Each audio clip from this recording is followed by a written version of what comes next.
आज भाजी काय तर पालक म्हटलं की सगळे अगदी नाक तोंड मुरडतात.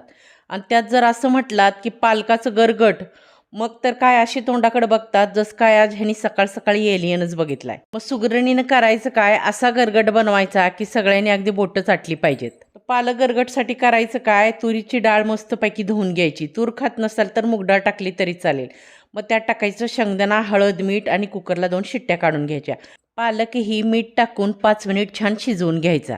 नंतर करायचं काय, शिजवलेल्या डाळीमध्ये शिजवलेला पालक, 1 चमचा गूळ, 2-3 चमचे हरभरा पीठ आणि चिंचेचा कोळ, रवीने हे छान एकजीव करून घ्यायचे. त्यानंतर मग फोडणी करून घ्यायची. फोडणीत टाकायचं जिरे, मोहरी, वाटलेलं हिरवी मिरची, लसूण आणि हिंग आणि शिजवलेलं सर्व साहित्य यात टाकून 5-6 मिनटं छान झाकून ह्याला शिजवून घ्यायचं. असा मस्त गरगट बनवून बघा, स्वाद घ्या. आणि लक्षात आहे ना, सुगरण मी तुम्हाला करणारच.